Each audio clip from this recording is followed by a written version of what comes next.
Previously. A losing Dyna guy back here. A V-twin revolution right here, and I got some Olins going on the rear. It's gonna break. Now we're gonna get the front end taken apart. You ready for this? Oh shit. Bump, bump, bump. Let's do it. Oh.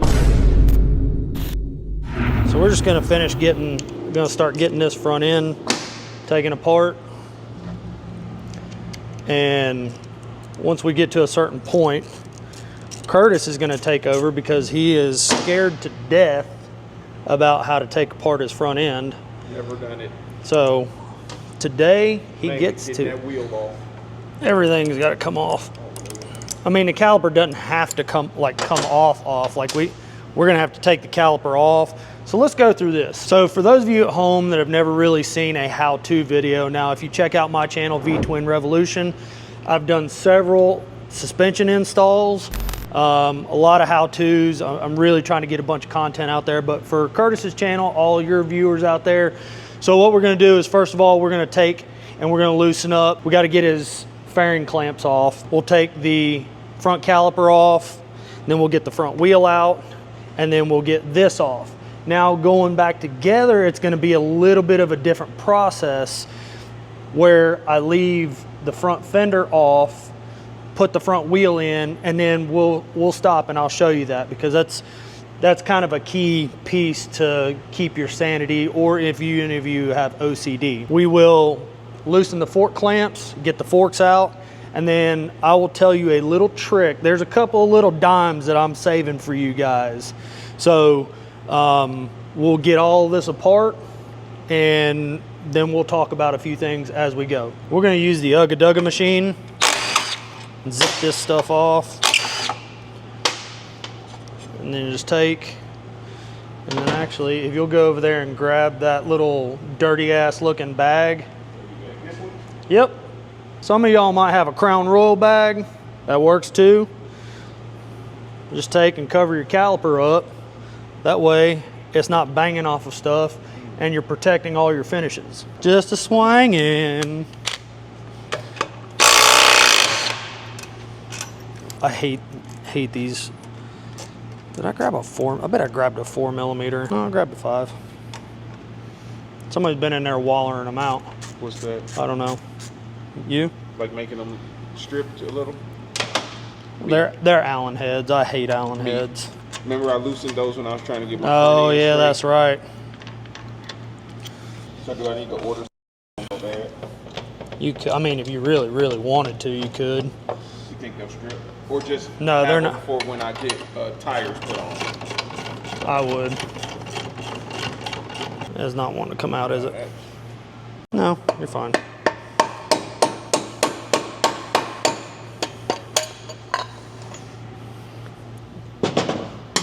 Just set that on the lift.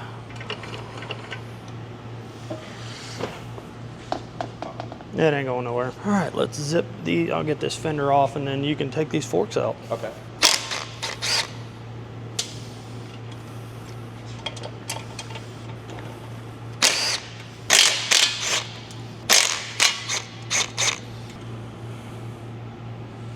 Oh shit! I would have been crying. I scraped that up bad. Is that normal? There's no way to avoid that? When I put No, there's no way to avoid that. All right, so what I'm gonna have Curtis do now is we're gonna loosen these. So loosen this one, like just break it loose and then tighten it just gently back up. Okay. Yep. Now tighten it. Just that's probably pretty snug still. So loosen this top one. Does that mean it wasn't on there tight enough? No, it just means that. Okay. Like that? Yep, so now what you're gonna do is loosen this one completely. But don't take it out, right? No, don't take it out. Keep going. Keep going. All right, that's good. Now, with that hand, flex that like that. Okay.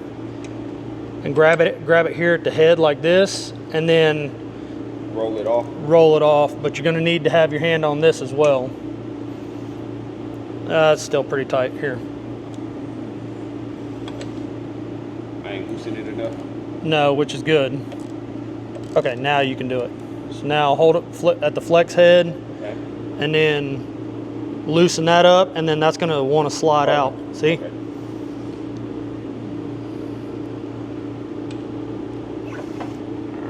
There's one down. Where to put it? Take and flip it upside down.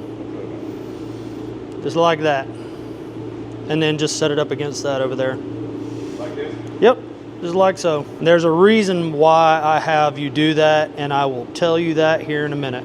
So now pretty much do the same thing for this side. Okay, now tighten it back just a smidge to where you know that when you go to loosen this top one, that this is not gonna, that's not gonna fall out. Oh, you gotta swing it out some. All right, you do your thing. Now loosen that one all the way up. Yep, grab that just like so.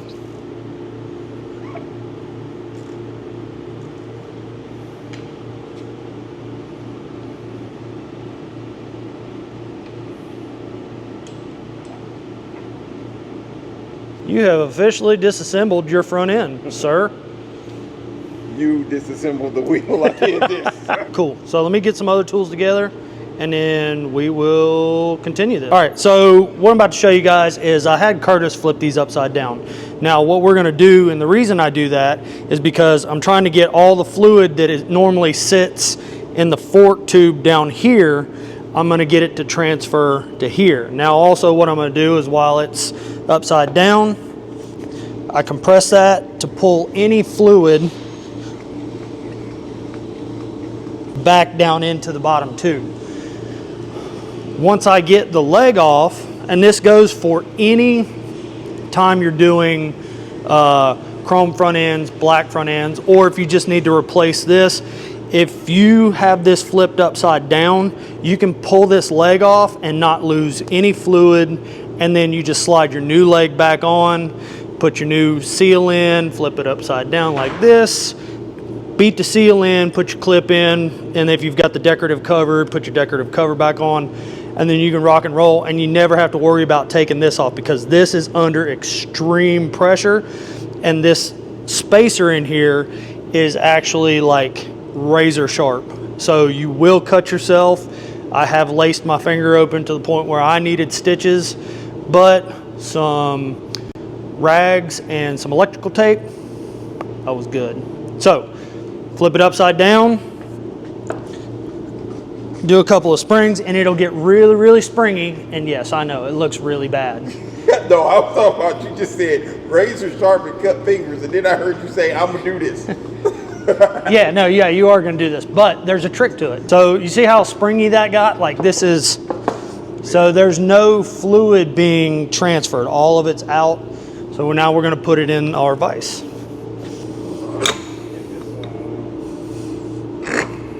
So you see that bottom bolt right there? Now, if for whatever reason you took the cap off and you needed to get the fork leg off itself, as soon as you take fork spring pressure off of the dampening tube in there, which I'll show it to you here in a little bit, now this loses, like this has no clamp load to hold this nut in place or this bolt in place. So what you do is you take the bolt out first, and then you can take this off because that spring pressure is actually holding down on the dampening tube, which is holding the dampening tube from spinning when you're popping this loose. So you take that off, you get all this other stuff off, take the fork leg off, flip it upside down or right side up, then you take your cap off and all your guts come out.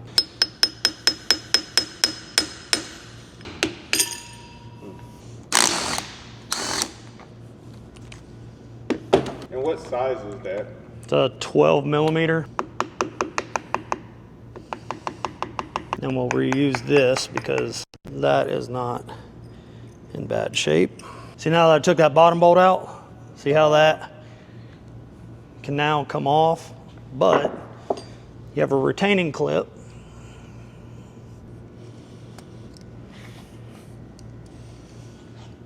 And then because that is where the actual fork seal rides, just take and pull that out like so, so that you don't scratch that surface, and then you won't have any fork leaks. So now that that is loose, all we're gonna do is No fluid came out. So it didn't make me a liar. So all the fluid's in here? All the fluid's in there. Now that we know that all the fluid's in there, we'll flip this right side up.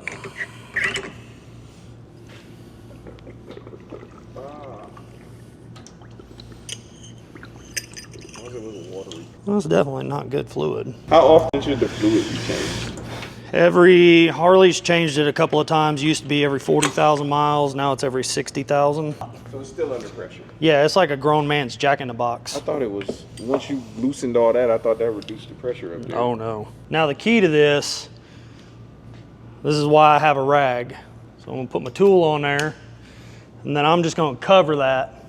Now I've got my finger held on the top of the ratchet. I don't know, you can't really see that, but I've got my finger held on top so that I keep that in place. But then you just go around and around, and it's gonna pop off soon.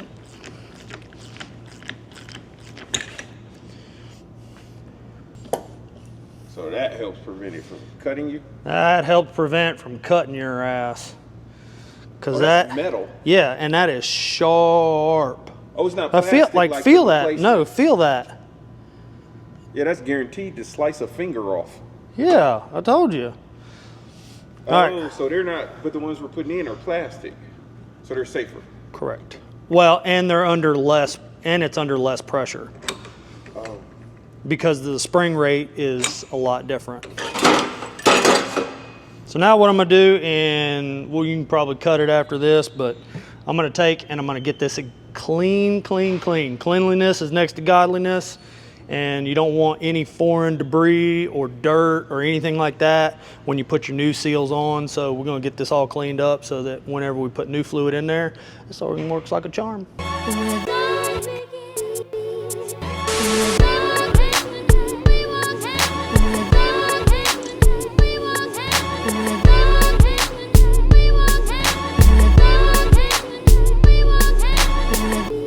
You can't catch me polishing a tube. All right, so is that mic'd up? Check. Yeah. Okay, yeah, we're working. So this is your stock dampening tube on a Dyna and most of your other touring bikes. So if you see, and it's right there. And I always do this, even on my channel. I'm like, can you guys see that? Yeah, once you start editing, you'll be able to see it. So that little hole, as the fork is moving up and down, the oil is actually transferring through this hole back up this tube and into the top, and that's what controls your rate of flow. So when you get the Racetech suspension kit, they tell you per their kit that they want like 6 extra holes, and they need to be chamfered so that the oil can actually flow through, so that this emulator kit, because what this is doing, this is emulating a cartridge kit, and this is a fantastic kit. The gold valve emulator is, like I was just telling Curtis, had JRI not given me a set of front cartridges for my motorcycle, this would actually still be in my bike. But so what this does is it actually controls the rate of flow as the fluid is flowing in here during a compression stroke. This little valving is controlling that rate of flow. That's why you need all these extra holes. So we'll get all this in. You get an extra top out, a little bit of a lighter top out spring, which that sits like that. And then this is actually gonna drop down inside like so.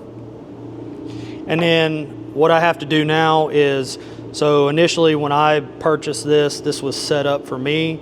So I need to set this up for Curtis and his fluffiness because, well.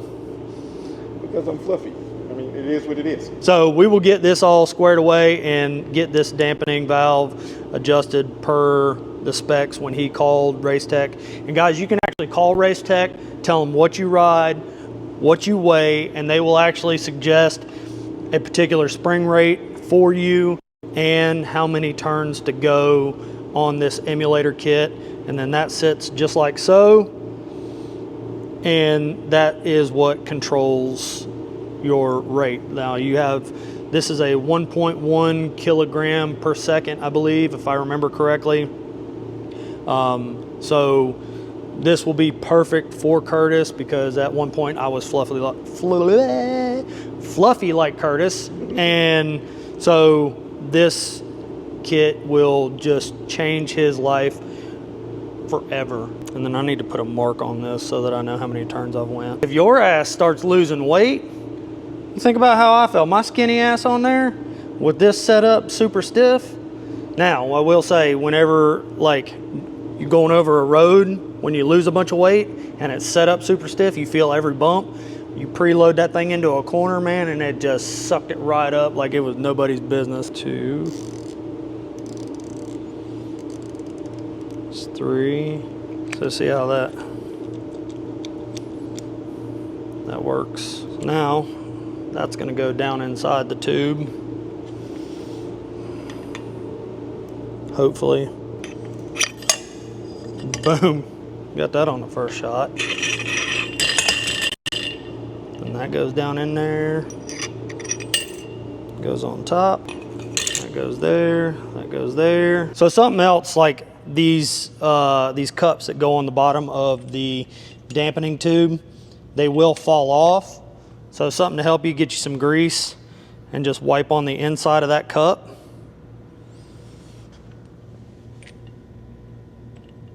And now that's going to stay there.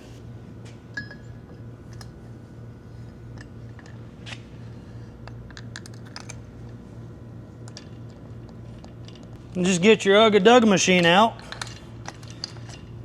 Give it some Ugga Duggas. All right, so same grease that held on the bottom cup on your dampening tube, just take a little bit and wipe on the inside of that seal so that it's not a dry seal rubbing against a fresh, clean fork. That way it'll glide a lot better. Then, second trick for the day. So we're gonna do, you put your fork seal on. This is your new fork seal. All right, now you take your old fork seal.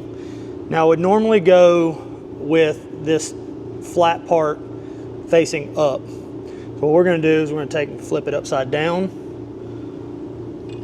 so that now my seal driver has something to beat against instead of beating against the actual fork seal and potentially causing a fork leak. Just like that, guys. And then when you're done, pull up, and that comes right off. Take and put your fork retainer clip back in. And it's just a snap ring, so it just snaps right back into place. Put your screwdriver, and then you'll hear that click. Now we can add our fork fluid. So if you have our service manual, refer to the service manual. Some of them will tell you with the fork fully collapsed, with no spring in it, how much fluid to actually put in there. It'll actually have a measuring gauge that tells you 110 millimeters from the top or whatever the case may be. Fortunately for us, these older Dynas and the older service manuals actually gave you a legit fork fluid requirement. So Dynas, they take 26 ounces. Wide glides, they have a different one, but all your super glides, street bobs, low riders, wide glides were the only ones that took more because they actually had a longer fork. So now we are going to put our fork fluid in. And I don't math very well, so I'm just gonna do an increment of 10.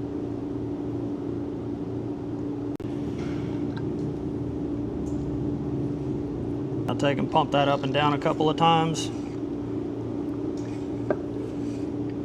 And squirt it all over you. Now we'll do a comparison here in just a minute. Once we get this cap on there, I'll show you what you'll be able to feel the difference of what from what this fork feels like to what that fork feels like. This fluid gonna squish out when you put the... Nope. Okay.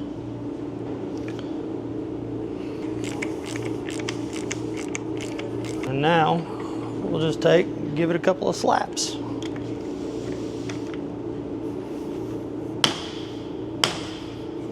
Well, this is your dust seal. Oh. Put a little grease on that so that... So So that doesn't seal fluid, that just makes sure dirt and stuff. Just make sure dirt and stuff doesn't get lodged down inside there. So those ones don't usually need replacement? No, not unless you just absolutely just beat the fuck out of them. Now this is a little bit different story, and these are a fucking bitch. I hate these things. Get it. All right, now I'm gonna let you do a little comparison. Okay. So push up and down on that one. Here, use that to push on the cap. Okay. Okay. Okay. Now take and grab that one.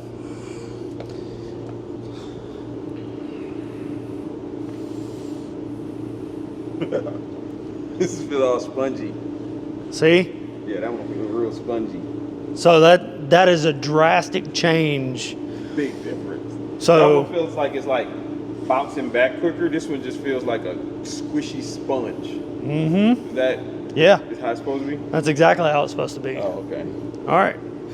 So I think we need to mic you up and Let's try it. do this. All right, here we go, y'all. All right. So what you're gonna do is you're gonna take that screwdriver and you're gonna just stick it in between the fork. So right here. Yep. Take the hammer and just kind of tap it just a little bit.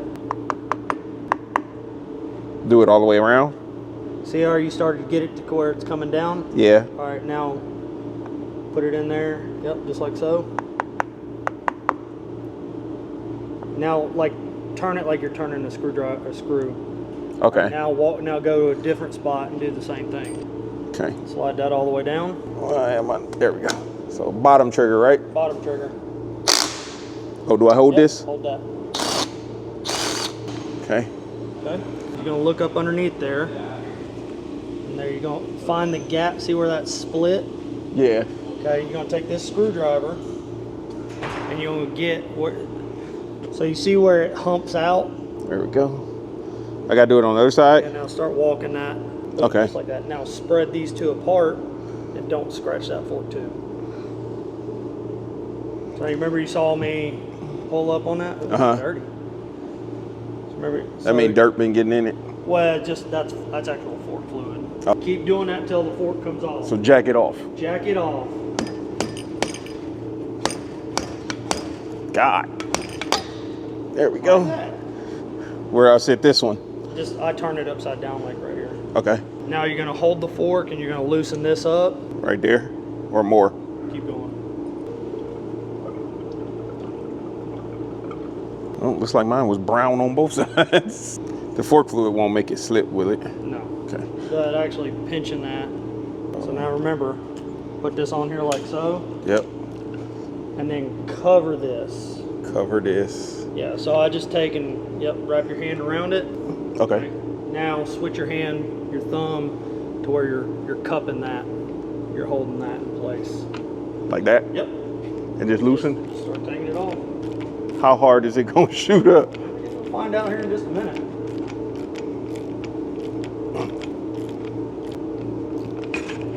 Fuck. All right, got it. Then just take this off? Yep, take that whole thing off. Okay. And set that to the side. Throw it in here? Yep. Oh, shit. And you just made a mess everywhere. And that's getting ready to make you a bigger mess. So push that fork. Fuck. All right, what do you do with this? Now we're going to go over there and clean it. Do I need to clean this? We'll clean that up here in a few minutes. All right. I jack it off? You just jack it off, clean it really nice like that. Shit.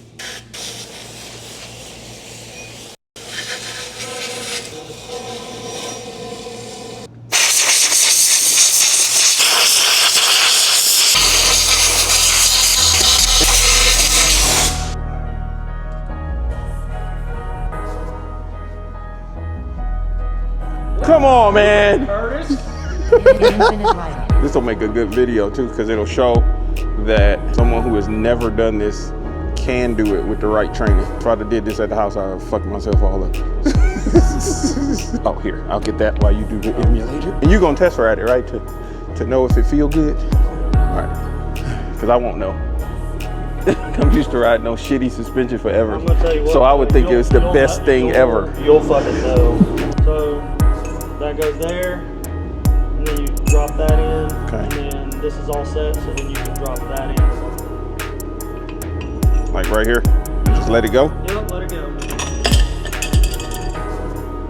This direction. Yep, that direction. Let her go. Any specific way? Drop that in. And all that does is it protects The tubing. the tubing top and bottom. Alright. All right. Now, take that, get you a little bit of grease on your brake. And rinse this bolt. With the same stuff. Same stuff. That's good. This will push from the bottom like so. That's a lot. That's too much? That's a lot. Oh shoot. That's a lot. How do I get some off? Keep going. There you go. You stay away, Jake. Don't you put your hands on your hips. There you go. Okay. This is when it overflows. Shouldn't. Oh yeah. Oh shit. We gotta hump it. We gotta pump, right? It up. Pump it up. I lost quite a bit. Yeah, it's okay. Like that? Yep, keep going. See, you hit away. Like That way. this. Okay. Yep. Yep. Sweet. That's enough? So now I will put the dust or the decorative cover on. Okay, yeah. And then we'll get this one cleaned up, and then we'll get it installed in the bike. All right. Probably ought to stop and change the battery on that. All right, time for Curtis to check his work. Yeah, that's it right there. Oh yeah. Yeah, get it. That's it. It's All right, tight. Cool. So for the Infinit Ryda subscribers, I did an install video of some Fox suspension on a Street Glide. You guys should go over there and check that out. But really what I'm trying to get at here is, so if you look on your fork tubes, and I'm not sure if you can see this, I might have to get it in a different light, maybe Curtis can zoom in on this, but there's a beveled edge, and it is very noticeable. So what you want to do is that beveled edge, when you're sliding it through the fork triple tree, the top triple tree, that beveled edge just needs to be holy shit, just needs to be visible. So as you're sliding it through, once you see that visible edge, that is the proper fork stem protrusion or fork protrusion. Now you can measure it, there's an actual measurement, and I could have taken that measurement, but I've done this 1,000 times, and I know enough that this is literally like right there. So as we slide this in, I'll verify where that's going. You lock the top down, then you tighten the bottom, and you're good to go. So Yeah, I can see it super clear right here. It's like shinier. Yeah, and you then see it goes. that? Yep. Okay, so that's how that's going to go. You slide this in.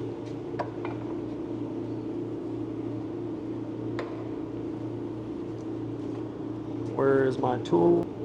I want that just protruding.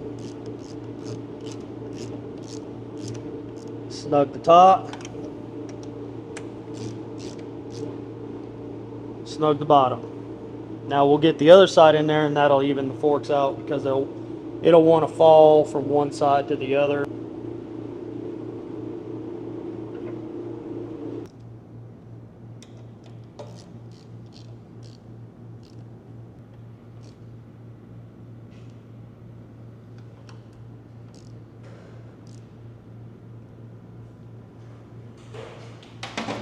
Okay.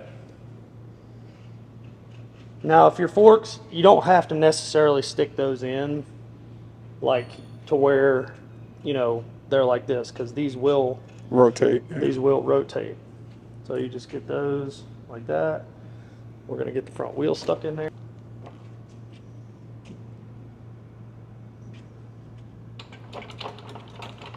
How do you know which spacer is which? Because we never pulled. Oh, that side. Right. This get Loctite or no? Well, Dana Bob's going back together. No. Okay. No Loctite. What kind of suspension do you have? Trask? No, you said you had trash suspension. Trask suspension? No. What kind of What kind of suspension do I have? I got GSXR 750 front end on mine, and Fox remote. Quit fucking bragging. Stop bragging. I forgot you got the Gixxer. GSXR. There's no I. It's GSXR, not fucking Gixxer. It is a Gixxer. It is a Gixxer. Sport bike lover. Oh yeah, this is the fucking part that sucks. It never lines up, no matter what. Yeah, the whole scene does it. That shit takes forever. It's a pain. Not when scene does it. Probably not when Scene does it. It took me an hour to get it to line up. It's because you suck. Hey, I got it on there though. I did okay. I love your Gixxer Dyna. That's a nice Gixxer Dyna you got there. Dang it, I'm gonna have to blur that. You can't blur Jews. All right, so what we're going to do here is, so fender alignment, you can obviously, if you'll show them, like you can see that this fender will move back and forth quite a bit. So what you do, and to get the proper gaps front and rear, is you'll have to stand back, but you take and you snug up all 4 bolts to where that this is not loose at all, to where you actually have to take and move this with some pressure, and then you'll come inside. You'll come inside. Come inside. That's what she said. Oh. And then you just lightly snug each one of them. Because then it won't move if you do them slowly. Correct. Got it. So now that those are snug, you can just hit them with a little bit more torque, tighten them down. Does this do anything for supporting the forks? No. No. It's just for the fender. It's just for the fender. Now they make a fork tube brace for this thing. That goes like right here? Yeah. I saw that. OG makes one that I like because it'll match this. It's just like $400 freaking dollars. All right. So now All that's done. tight. Oh, I forgot about the caliper. Yep. Might want that. Need front brakes. Last dime that I'm dropping on you. Because I've hit you guys with some really awesome stuff, some really helpful stuff. This is the last one. So, don't put Loctite on these. You don't need it. Instead, we're going to put anti-seize on these. Because if you look closely, you see how that white shit all over it? That's corrosion, water getting trapped, and it's starting to like corrode inside there. You want to prevent that. Anytime you put these on, you want them to come right back out when you take them out. This is probably the only thing you will see me torque, just because it is the brakes. I know these pinch clamps on this fork, however, they're not going anywhere because those are tight. But I do torque these. These will go to 30 foot-pounds, but always use anti-seize on there. Does it vibrate too? Yes. That's kind of cool. That's what happens when you have premium tools, not like my tools. They come from Walmart and Harbor Freight. Yeah, but that also cost me like $1,000 for just that one. Yeah, I got Harbor Freight and Walmart. All right. And they break, but they replace. We're gonna put the fairing on, which sucks. But no, not Memphis Shades. Memphis Shades is amazing. It doesn't suck. This part does though. Lining it up, mainly because I'm OCD. Scene, I'm guaranteeing is OCD. So we gotta get it perfect. Ryda.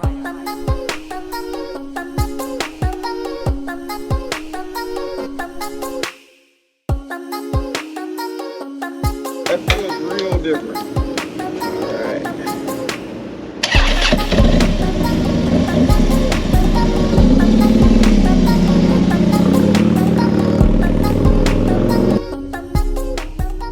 Oh my God, it feels so different.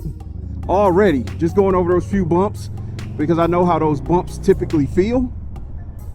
It's night and day, baby. Woo! I don't feel none of the road. It's a totally different experience from what I was feeling previously. Infinit Ryda. Oh my goodness. Yeah. Yeah, good suspension, baby. Oh my God. I'm so happy I listened to Scene and Jake, because I'm so used to riding on stock suspension.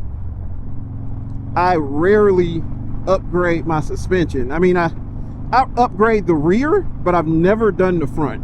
I've done the rear suspension on all the Harleys I've had, but I've never felt it this smooth before. And that's because this front suspension is game changing. Racetech all day, baby. Racetech at Olin's. Oh, man, this feel crazy. Woo! Loving it, loving it. All right, I'm gonna go down here and turn around. Dang, that's like night and day difference. We'll just bust a U. And the U-turns is way tighter.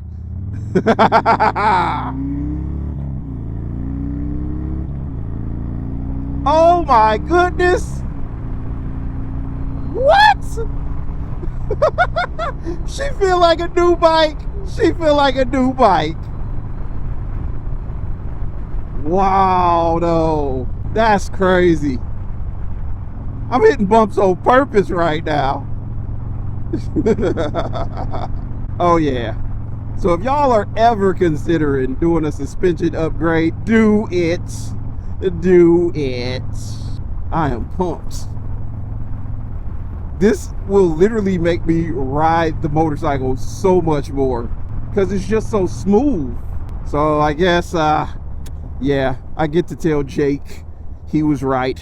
I always listen to Scene. I believe what Scene says, but sometimes I'll be telling Jake he don't know what he's talking about, but he does. He does. He said, crappy suspension, you'll notice a difference. Not crappy, but when you go with more premium suspension, you definitely notice a difference. And doing the suspension on the front, man, I should have did that a long time ago. Long time ago.